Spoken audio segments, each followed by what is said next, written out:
By the way, guys, nothing artificial about.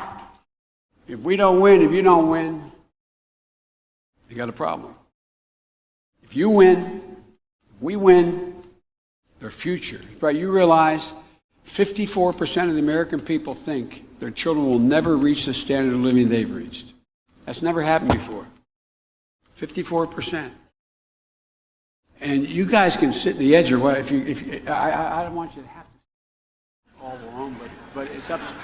By the way, he gave me permission to touch him. All right? Why don't you sit in the room like that? Uneasy, gross, and confused. That's how a former member of the Nevada legislature says she felt when former Vice President Joe Biden kissed her. Where I feel Joe Biden put his hands on my shoulders, get up very close to me from behind, lean in, smell my hair, and then plant a slow kiss on the top of my head. Now, Biden defended himself in a statement that read in part, quote, "In my many years on the campaign trail and in public life, I have offered countless handshakes, hugs, expressions of affection, support, and even comfort. And not once, never did I believe I acted inappropriately." Biden is expected to announce whether he's running for president in the next couple of weeks.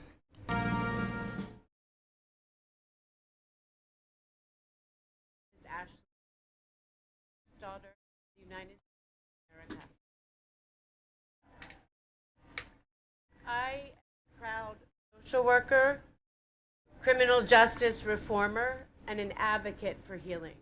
I have spent the past 20 plus years working with communities most harmed and least protected to help realize safety, justice, and healing.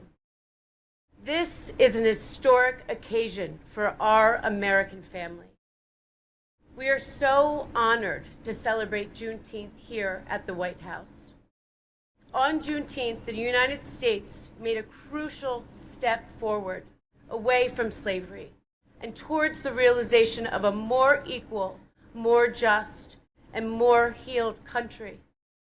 After decades of advocacy from Ms. Opal Lee. Ladies and gentlemen, that person who is speaking. My dad, Joe Biden, made Juneteenth officially a federal holiday. Yeah, the idiot did it.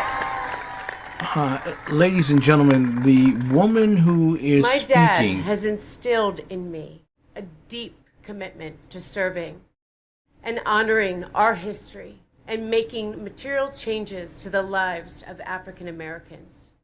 Through his courage, he leads, bringing jobs, justice, and healing to communities all across the country. It is my great honor to be here today to introduce him. Dad, I tell you this all the time, but I want you to know how proud I am of you. America, you are so lucky to have him as your president. I don't know anybody who really, truly works harder for you. I don't know who works harder for you. Ashley Biden, ladies and gentlemen, is a young woman who is speaking at that podium with her grandfather behind her. And yet there are deep and dark secrets that was revealed from her diary. Tonight, I want to introduce you to someone of great esteem who has been working hard for you with great evidence of that, unlike the last guy that we spoke of. John Euler has a wonderful program here, Journey to Healing. He's touching lives all around the world, improving relationships, but he also has in his background the experience of having worked for a decade and a half, if not more, in the Pennsylvania criminal justice system, working with sexual deviants. And this country may have elected a prime candidate in that particular resolve. I want to introduce to some and present to others Mr. John Euler. John Euler, who is also the holder of the post of unmasking the trans movement. You can go to the website Unmasking the Trans Movement with John Euler to get more information about how the gender-affirming society that has been created over the past half decade has literally destroyed education, economics, government, life, liberty, and the pursuit of happiness in family and in faith. I want to introduce to some and present to others Mr. John Euler. John, it is a tremendous honor to have you again with me tonight. Ken, thank you. It's always good to be with you on your program. John, you watched that montage of Joe Biden in his touchy-feeliness. He is a very touchy, which was quite mild, quite frankly, right? There's a lot of other ones that right? Exactly. On the floor of the Senate and the unbelievable. He's a touchy-feely kind of guy, the kind of guy that plays Santa Claus at the mall without an outfit on. John, recently, Ashley Biden's diary became a notable item, especially since the FBI arrested 2 persons for having possession of her diary. But I bring this up at a time period where the Biden administration will have the Secret Service shut down its investigation by Monday in terms of trying to find someone with cocaine in the Oval Office area. There are a lot of problems with this particular president. And so I wanted to address the one major one that seems to have gone asunder at this point. And that is his attractiveness to minors. If you would, John, can you tell everyone what an attractiveness to minors is all about? Yeah, the little term minor attracted person is a euphemistic term that's been floated out there by pedophile apologists, especially certain academics that are pushing to have pedophilia rebranded, pushing to have pedophilia ultimately to do an end run on age of consent. It is hard for those of us that are not deviant to wrap our minds around men who would actively seek out to defile and defraud children. I had been in the field of counseling for about 20 years working with survivors, so I already had a real sense. But it was not until working in the Pennsylvania Department of Corrections for 11 years on psych staff, working with men that had done heinous things, that it really came clear that there are stages of downward descent in terms of moral decline. And when somebody reaches a certain level, they become a predator. And it matches the findings of Dr. Robert Hare out of the University of British Columbia, the author of the PCLR, the Hare Psychopathy Checklist. I'm certified in that. And people really need to understand that the further a man descends into deviance, and a quick definition of that is, whereas a normal person wrestles with lust, especially a man, so you have attraction, you have lust, you then have, that's the beginning of objectification. What we're talking about within the descent of a soul into abject selfishness is an inversion. Romans chapter 1 calls it a reprobate mind. It no longer works the way God intended a mind to work. The human mind was intended to value what God values. So we're intended to love people and use things. The further somebody descends into a reprobate mind, which is a metallurgy term, which means it's no longer good for its intended purpose, and it's a permanent state. So there really is a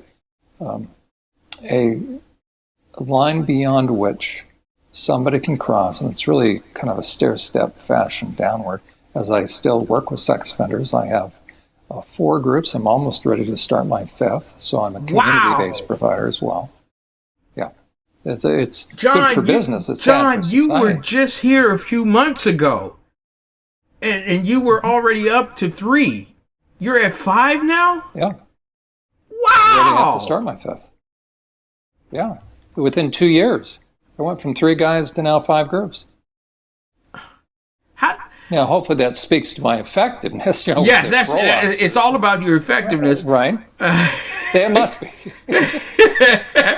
You're world renowned anyway, but Yeah, how my God, that's in 2 years, from 3 guys all the way up to 5 groups. How does that happen, John? How does that happen? Our society's falling apart. But ever since the internet, the issue, and this is the detractors, the perps, the perp apologists online, they'll always camp on this issue. They'll try to downplay the issue of porn. Well, Ted Bundy was very clear.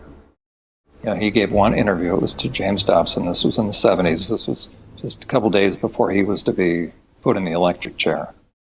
And the one thing about a psychopath is that he will even take to his grave that which enables him to have power over someone. So there was no real reason to, I believe maybe, God worked on the guy, but he was disclosing bodies, where those bodies were found. Well, Bundy made it clear to Dobson, he didn't have to, but he made it clear to Dobson 2 things. One, that he accepted responsibility. He was responsible for getting into what he got into, but that was pornography. And Ted Bundy said there are many more Ted Bundys out there. Mm-hmm. And ever since pornography, that's Hugh Hefner, and the internet, it has supercharged the millennia-old process of deviance. And so a deviant individual matches a psychopathic brain. And once somebody becomes a psychopath, there's no going back. It's really the best way to understand it. They lose the desire way than what they are, and they want to double down on it. And so you can have a financial psychopath, Bernie Madoff, but you can have a sexual deviance is the desire and the excitement over being able to have a significant and meaningful negative lifelong effect. A normal get aroused if his partner, if his spouse is not emotionally with him, if she's not in the mood. Yeah. In terms of the mood got ruined. For a psychopath, where you're traumatizing someone, you tell me about the mood. There is no mood. Wow. The mood couldn't get it. So he's very, very different by nature. And people need to understand that. And they benefit from public's general ignorance. Because they know predators were once normal. Now, that's controversial, but I don't know. It takes your conscience to an extent. You now are a predator. And the one thing that predators have an advantage over us is they understand us better than we understand them. And they know that the average normal person, this is what you see with Biden. You saw this with Clinton. But Biden's even so much further out there because he's going to touch and feel adults and kids on camera. He just won't stop. Clinton, at least, when you saw a picture of Clinton with Monica Lewinsky, he wasn't really hands-on all that much. Now, behind the scenes. Yeah. But Biden can't even help himself. As a matter of fact, I had heard that a lot of the Secret Service agents, when Biden was in the Obama administration, he was in the vice president's quarters. Apparently they have an indoor pool. During some of the activities, some of the parties, the Secret Service agents would bring their wives. Biden was known to swim in the nude, and would make passes at the wives of these guys. And there was one Secret Service agent that wanted to physically harm Biden as a husband. And so Biden's way off the charts. But the one thing they count on is they know that normal people don't want to suspect or don't want to become jaded. And so we will tend to deny what's right in front of our eyes. And this is true about parishioners or members in congregations, because predators love going to churches. They are expert at impression management. Think about 2 Peter chapter 2. So there's a good description of a white-collar psychopath, by degree, a sociopath or a psychopath. And Peter did not commend the Christians for allowing this kind of perpetrator who's helping himself to the cash and the women. Mm-hmm. But the average person doesn't want to suspect, doesn't want to say. Because can you imagine any of us that would get accused of something like that? And so the average person, that'll be the last thing they will ever allow themselves to verbalize, that somebody's a predator. And so we will deny what's right in front of our eyes. And perpetrators then benefit from it, and they're always testing degrees of resolve. They're always testing boundaries and discernment. So whether it's the LGBTQ++ in schools, most people think these are just flags, these are just slogans. For predators, they are calling cards. Mm-hmm. Drag Queen Story Hour is a test. Oh my God. Before we get into that, John, because I have a lot of concerns about that. In the clip, Joe Biden made the effusive statement that the young lad that he was holding on to gave him permission to do that. I want you to know like that for me was an affront. Am I on the right track here? Is there something sick about making a joke about a child giving you permission to touch them? Yeah, that's, again, the mindset of a predator. They're always pushing boundaries, and they're working on everybody's intuition, especially the adults. If they can get someone to dumb down or distrust their own intuition, then he will continue to ratchet up the behavior. And one of the things that a perpetrator does, one of the things that a white-collar psychopath does, is they love playing good people for fools. That's part of the fun of it. Mm-hmm. So they will put it right out there, almost like shock value. I call it the big lie theory. Yeah. So they'll say, it's like when Clinton was talking about, I did not have sex with that woman. It's such a whopping lie that everybody's pushed back on their heels, right? And so now Clinton gets to say, no, I'm not going to be distracted by, I got to get back to the job the American people voted me to do, and I'm not going to let them distract me anymore, kind of thing. And then he walks off stage. So he should have been charged with perjury. He should. So, and he knew at that moment he was bulletproof. And so the fact that Joe has been able to be as hands-on as he is with both women and children, which is a huge concern. It's one thing to be hands-on with women, but once you descend to doing that with kids, but then publicly, so brazenly, he can't even help himself. Yeah. Right? He's oblivious to, or no, he actually doesn't care. The cameras are on him. He knows. He's a bright guy. So that's how brazen. So if that's what he's doing in front of the camera, what I tell people is this: if you want to see what if you want to imagine what a guy is accessing online in terms of pornography, think in terms of he's doing 10 times worse.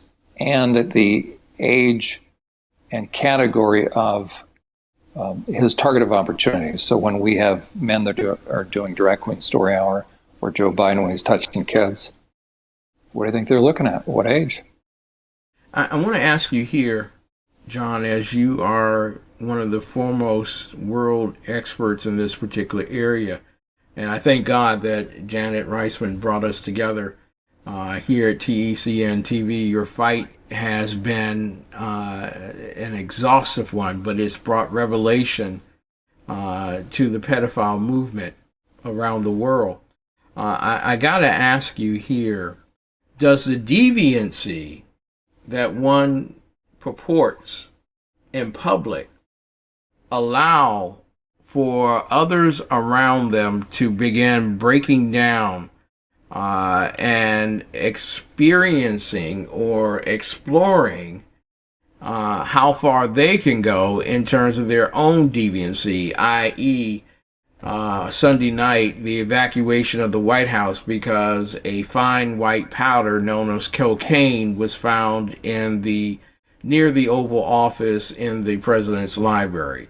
Is it basically accepted that because he's deviant, then we can be deviant too, or does he recruit deviancy to the Oval Office? I think it's birds of a feather. They tend to flock together. Wow. One may lead more than the other. They'll take their cues from one another, but typically, and there are some pedophiles that act in isolation. Mm-hmm. But oftentimes what you're going to see is when a guy is busted with child porn, and 100% of pedophiles are always busted with child porn, you will not find an exception. How do I know? I've looked through thousands of criminal histories. You just won't find an exception. About 98% of the men, maybe 99%, it just always goes hand in hand. That a guy that's busted with, and it's child rape porn. People need to understand that. There's a term out there that's used, it's a very technical term, child exploitation. People have challenged me to start using that term more, but I think for the average person, that softens it. Yeah. So if you tell them the guy was busted with child rape porn, now to me that kind of gets more of the picture across, so to speak.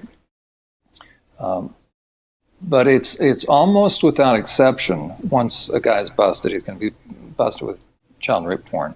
He will also have been found to pass those images along, meaning dissemination or distribution. So he's also going to be charged with that. Well, who's he disseminating that to? People that he's met or networks of people. I know the movie Sound of Freedom. I think that one just came out. Yeah. With right, it's Jim Caviezel. There we go. Who played Jesus in The Passion. Okay, that's what ultimately people really need to understand. There's a certain level of people that will traffic kids. Yeah. And a lot of times, and we saw that with Epstein, Jeffrey Epstein, and the question of why haven't those names been released? We see the flight logs, but why haven't there been any other arrests? There's been a huge cover-up. I'm okay with seeing the name of a single individual one time going with, not that I'm okay with it, but you know, I can envision somebody being impressed enough with Jeffrey Epstein to where they go to this island. The island is not attractive, and they have that weird temple, and I have a hunch there's actual child abuse and child sacrifice going on. Also, Disney would bring launches, sometimes of kids, to that island, apparently. So there's enough question, but we certainly know there was sex trafficking. Exactly. And J.P. using Morgan of just minors settled there.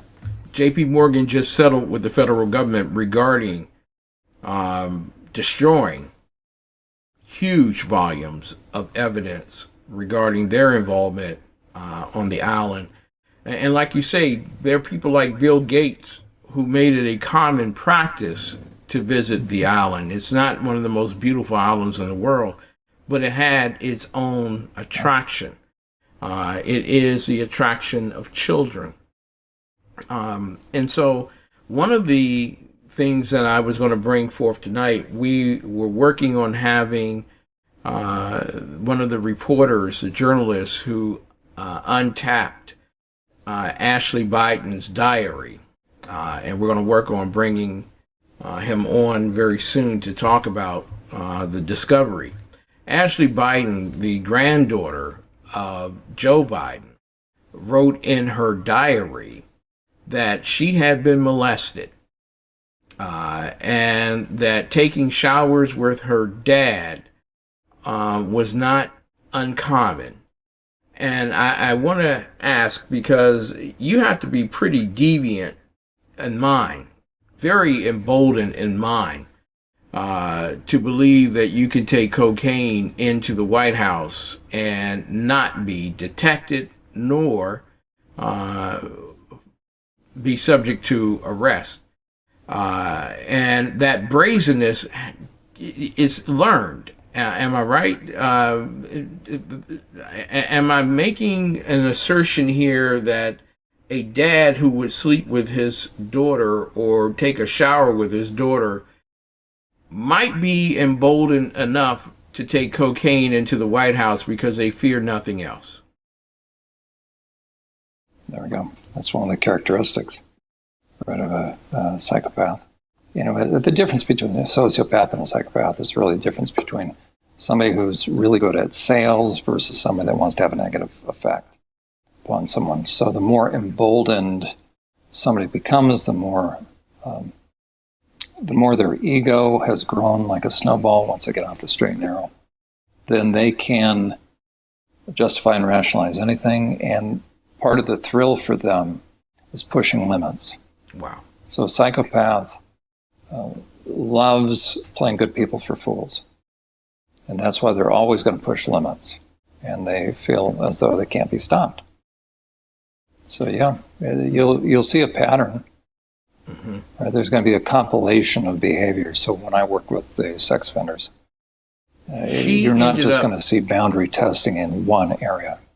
Mm-hmm. She ended up becoming a social worker, working with young people on social justice, to help them overcome whatever sufferings they went through as a child. For victims of mapping, minor attracted pursuit, and pedophilia and things of that particular nature, is it uncommon for those who have been raped or manipulated or molested to seek to try to improve the world by becoming a teacher or a social worker? Your thoughts?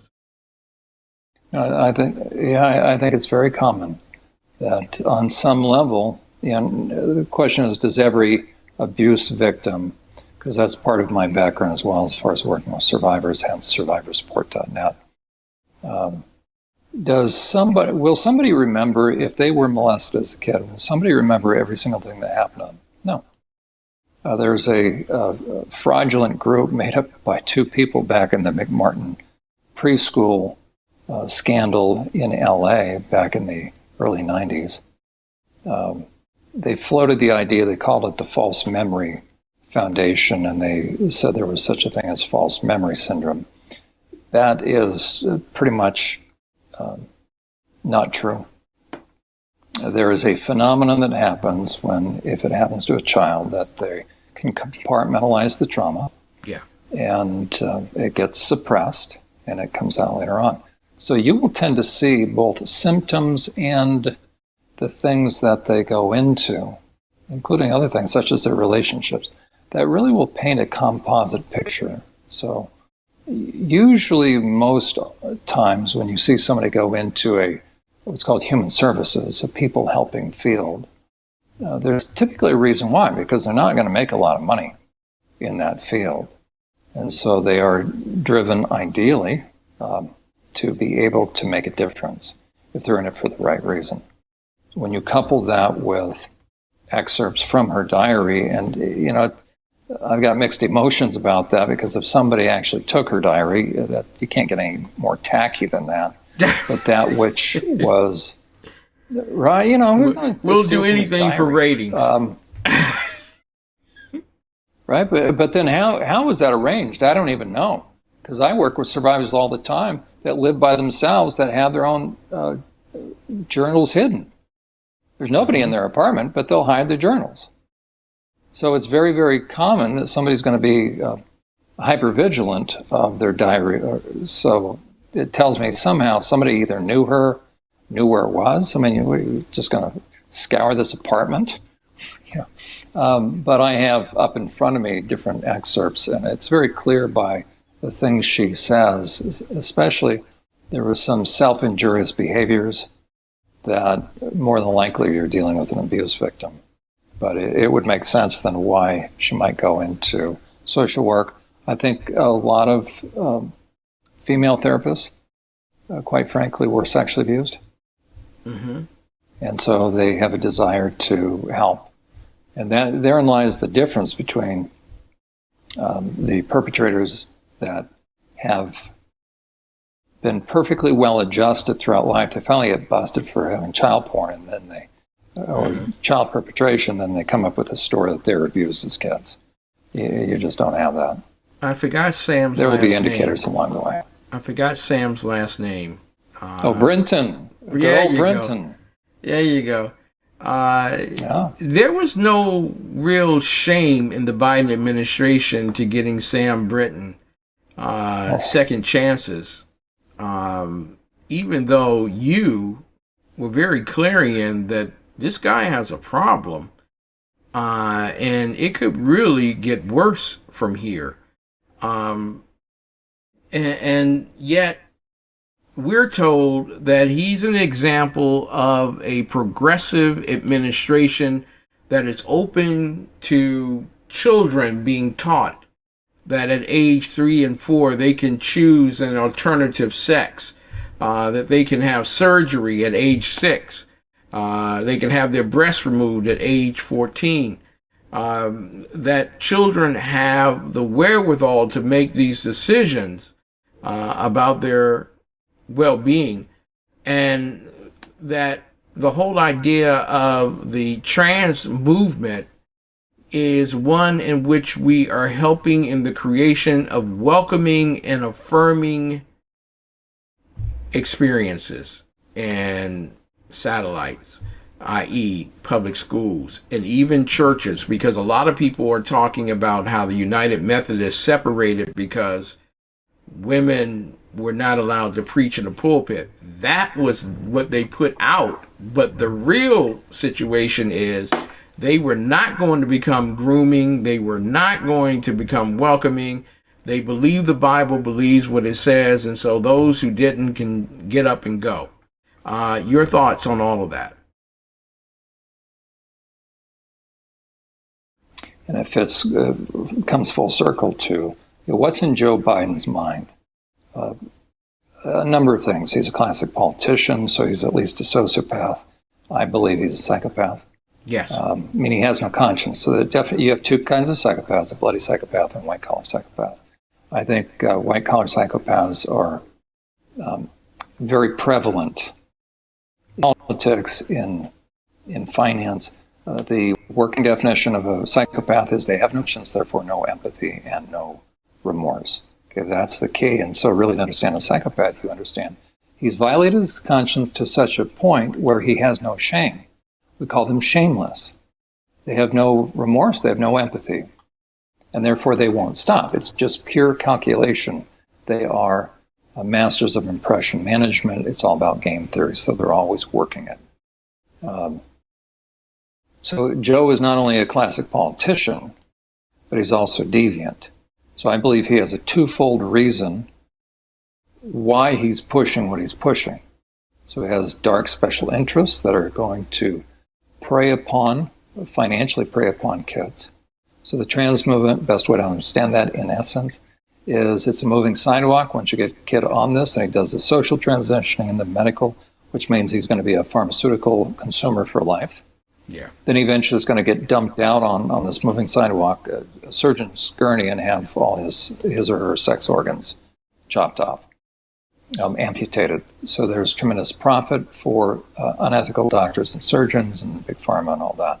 But when you fool around with the kids' sex and sexuality, you hypersexualize them, you confuse the issue of boundaries, you set them up for, and this is my equal concern, you set them up for not being able to discern when a predator is preying upon them. Hence, drag queen story hour, guys coming in and gyrating in front of kids.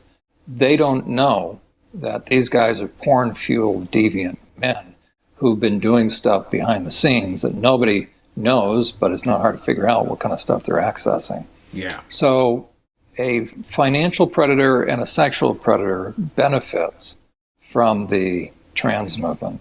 And so it makes sense why Biden would take a multi-pronged approach. So plus he wants to get elected, reelected, so he's pandering to special interests, but the special interest he's pandering to have very specific designs, especially the Trevor Project. Sam Brinton worked for the Trevor Project prior to being hired on with the administration. Trevor Project, located in West Hollywood, focusing on homeless and at-risk youth. All the runaways, where they go. They want to be part of the movies or music industry, so they go to West Hollywood. They're easy pickings. And Sam Brinton also defended Rent Boy magazine after it was raided by the FBI. And Rent Boy is a term that they would use for young males over in Amsterdam that were prostitutes. I mean, were being exploited. A lot of them brought in from London. So it's about child trafficking as well. Exactly. You use the term hypersexualized.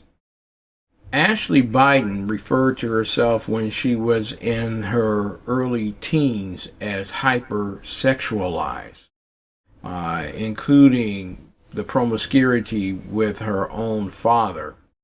And I have to ask in this regard, if she knew then that she was hypersexualized, what stopped her from telling someone else? Because this is what the Me Too movement would ask.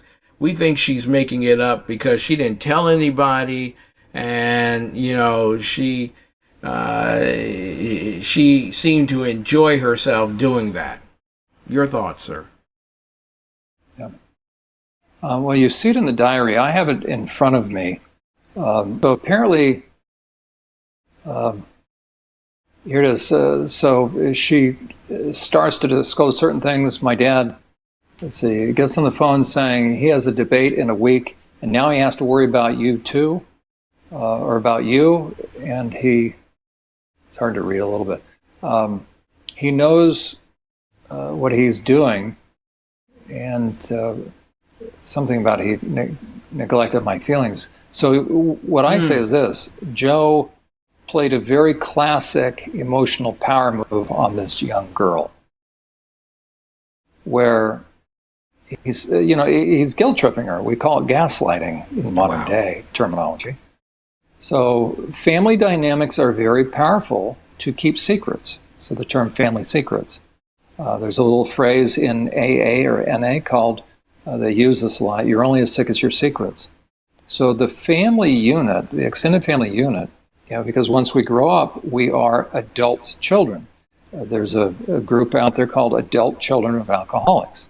You will see very characteristic traits of adult children of alcoholics where they will turn the pain inward. They'll start using some sort of substance or relationship or activity to manage their pain, but they won't want to break the code of silence.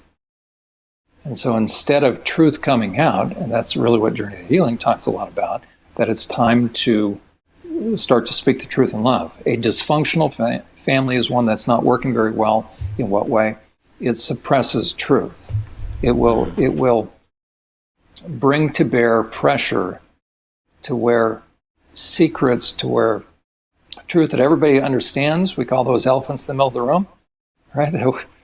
Stuff's been going on, including you could have incest, you can have alcoholism, but nobody's going to confront this. And yet, oftentimes, it's the kids, as they grow up, will have all these indicators, all these symptoms that something's awry, but lest the truth or the secrets ever get disclosed, the adult child will really implode. They will turn the anger, there's really anger, quite frankly, but they'll turn it inward rather than ever disclosing. Joe, that was very sophisticated for him to call and Ashley and say, I'm going to do a debate. Now I have to worry about you. That's a sophisticated guilt trip. He has no empathy. It worked. He's without empathy. No, it's all pragmatism. Correct. Exactly. And I want to ask you here, because 2 years ago, he said that Hunter was recovering, sober, life is good. But in 2018, he called Hunter, and we played it last night on the show. I don't have it tonight. I wish I did put it down for tonight. But he called Hunter and told him that he needed to get help for his problem. Virtually, he lied to the American people about his family. He's been doing it since 1972 when there was a car accident that killed his wife. Literally, he's been lying about his family, their relationships, even to the point now where he is virtually a whore for the Chinese Communist Party. Why aren't we, as American people, saying enough is enough? This man has got to go. He's showing all the signs of deviancy, a lack of empathy, and an inability to actually lead the nation in a moral order. I think a lot of it comes down to the media, as Trump says, the fake news. Well, look at how many deviants have been arrested and found out and now sentenced to CNN. Yes. So the media is rife with perpetrators. So they're not going to cover stories like this. They cover it up. If a diary was found about one of Trump kids, this would be all over the news. Mm-hmm. Right? But they quashed it. Now, again, how did they get a hold of that? And I can't. I'm glad they didn't disclose, although it's out there. But I think it really comes down to it's a commentary on our society. It's a commentary on those that are agenda-driven, that if I don't viscerally have a sense of outrage, have a sense of intensity about this issue, then it probably means I'm either into materialism or I'm into this same kind of stuff myself. I think that's what's going on in churches as well. And we don't want to believe. And that's what a perpetrator plays upon.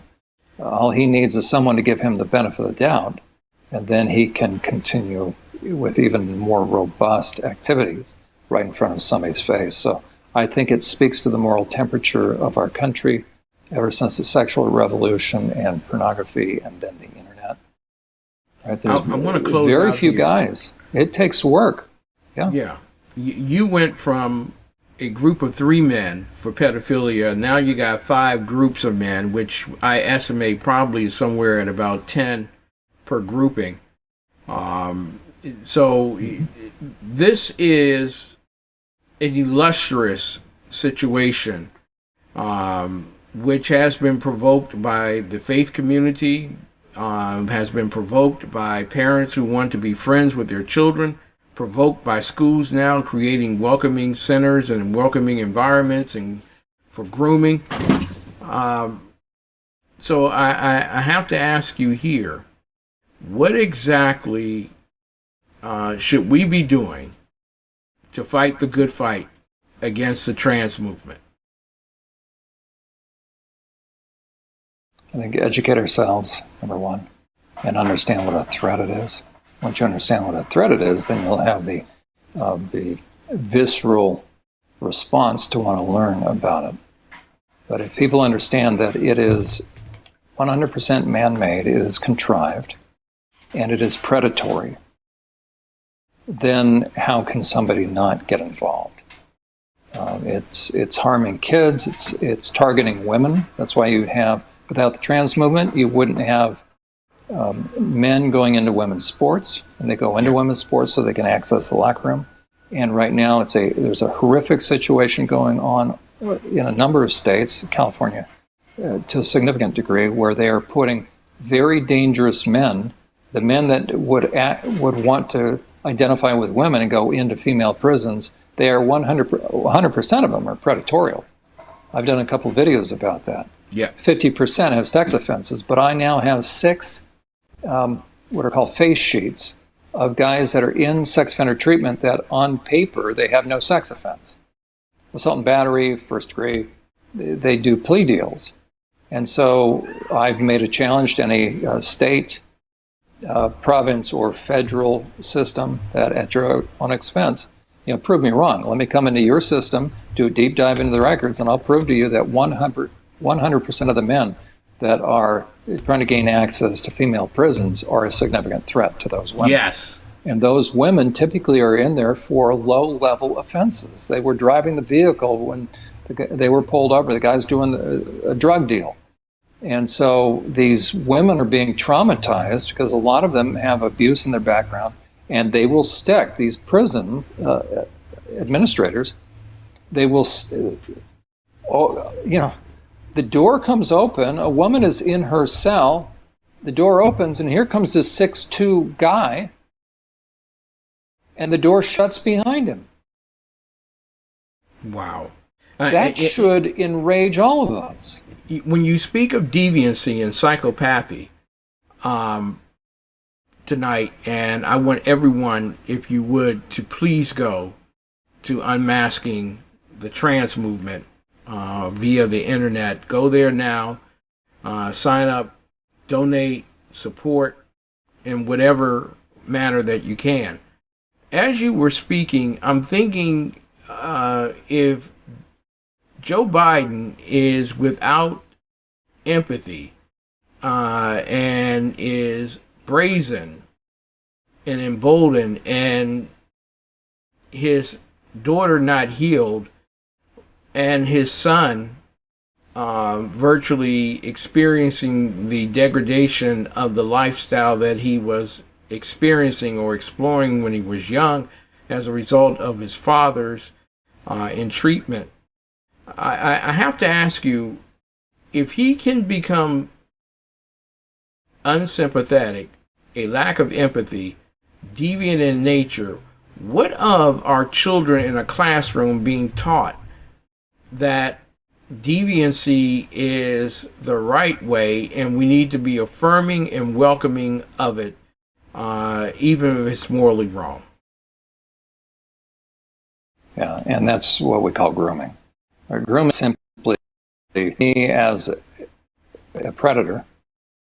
I have designs to cause my target of opportunity to question their intuition. So I'm going to begin to think for them. So I have no conscience, therefore there's nothing left to stop me except the other person's intuition. So if I can script them, if I can introduce material, especially when it has to do with inhibitions, there is such a thing as somebody being, in a good way, shy. They have inhibitions, meaning with their physical body. But you start to cross boundaries with them. You start to introduce highly sexualized and deviant material. Now you break those inhibitions down. Now you're leaving this child without any ability to discern is somebody crossing their boundaries. Exactly. It's a very dangerous situation because, right? Yeah, because we have, and I'm going to have to bring you back in a couple of weeks, we have the situation in Memphis where someone was groomed and lacked empathy, went in and shot up a Christian school. In Philadelphia last weekend, a lesbian, lacking empathy, shot and killed 2 people, and as well, there are others. There would be those, in closing here, there would be those that say Ken McClinton is clutching at straws here. He's trying to draw a correlation that doesn't exist. Straight people kill people too.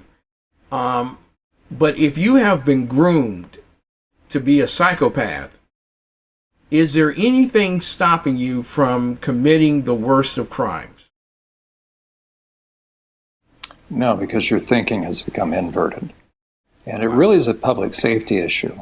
When you have biological women committing very violent acts, it's more rare. So female prisons, for instance, in Pennsylvania, there are just 2 female prisons, I think 25 or 23 male, this would be 27 total. So just by virtue of numbers, you see that women tend not to commit as many crimes in male prisons. You're going to see the full spectrum of crimes. For women in prisons, you're going to tend to see one of 2 extremes, either the codependent kind of crimes, and they went along with it, or the very violent. So for biological women, when they're committing a violent offense, it also inevitably means they've been molested. I'd be hard-pressed to say you could find a case. For men, that's not the case. Yeah. You can have a situation of serial rapist. I don't believe Ted Bundy was sexually abused. Okay, Ted Bundy got into pornography. So there's a dynamic that's in play that's very different between men and women. But for the women, you have that anger, and now it's stirred up, and now they play upon it, those that are grooming these young kids, and then you fill them full of pharmaceuticals, psychiatric drugs, and then the ideology. And then they're going to go target, location schools, but oftentimes, and it doesn't surprise me, they choose Christian schools. Yeah. Because it's a spiritual war as well. Yeah, but in closing, the grooming process has been going on since the 1960s in this regard. And you have women who have said we can do bad by ourselves, and it becomes a self-fulfilling prophecy now as they begin to reach out to themselves to solve their problems rather than protecting their children, especially the male figure in the home. So as we close here tonight, the moral boundaries have been crossed. And part of that is not only what our government has been doing to families, what our faith community has been doing with families, but what our families have been doing to themselves. If there is someone out there who has been experiencing a threat of empathy, a threat to the whole idea of deviancy, who are watching 8 to 9 hours of pornography a week, can they get in contact with you? How do they get in contact with you? I'd recommend go to SurvivorSupport.net. There's a contact box. They can reach out. A lot of people do each week. They need help. All right, there tends to be a difference between men and women. Well, of course there is. But if a female is into pornography, typically there's abuse in her background. If a guy is into pornography, there may or may not be abuse. But either way, the effects of pornography on the male mind, and I recommend, as a matter of fact, on SurvivorSupport.net, under the Insights tab, go to Insights 1, click on that, drop down, and you'll see 2 tabs called Porn and Dark Deviance. I specifically put that on that site. That has a lot of the insights I gained from working with guys that had done heinous things that were either in prison for life for many, many years. Because I want people to understand that, especially for guys, and women need to understand this too, the effects of pornography on the male mind is very different than effects on the female mind. Neither is good, but rare is the time that you're going to see women become degrading, and meaning they will be degraded, but they will not become violent. For men, it creates a deep level of malevolence. And this is why I'm so concerned that these deviant men are trying to gaining access to the private spaces of women and children, especially female athletes. Because these guys are unpredictable. They always will have their cell phone camera. And that's why you also see on the internet, if somebody's going to take a picture dressed as the opposite sex in the opposite sex restroom, it'll always be the guy dressed in women's underwear and drag taking a picture of himself. It's a trophy. Same thing when you start stealing women's underwear, like Sam Britton. Yeah. This is a very dangerous situation, and women need to be aware that if they're dealing with a man that's into pornography, it could be potentially very, very bad. Yeah, pornography it's not going to go anywhere. It's not sexy. I know people bring it up in terms of trying to improve their bedroom lifestyle, but it's not sexy. It's degrading, it's destructive, and it does worse harm to the man than it does the woman. Listen, we have got to have you come back in a few weeks. John Euler, ladies and gentlemen, if you know right now in your heart of hearts, you've been watching, you've been listening, and you have a son or you have a daughter a son who has been watching a lot of pornography, a daughter who you know has been abused or has stated that she's been abused by a family member, you need to get in contact with John. And I would recommend highly that you watch his program here right before mine on Friday nights. He is so powerful. He really is. Journey to Healing, featuring John, at 8 p.m. Eastern Time every Friday. But as well to get in contact with him through his various organizations, including Unmasking the Trans Movement. They're after you and your children. Don't be confused. They're not just after your children. They're after you and your children. Unmasking the Trans Movement with John Euler. You can find his stuff on YouTube. You can find his stuff here, ladies and gentlemen. John, thank you so much for being with us tonight and broaching with us why the deviancy in the White House is such a concern for the American people. That which happened on last Sunday is not an accident. It is groomed. That's right. God bless you, sir. We'll And talk thank with you. you soon. Thank you for what you do. Excellent. There you go. Ladies and gentlemen, John Euler, ladies and gentlemen, listen, we will be right back with more of the best in urban conservative talk.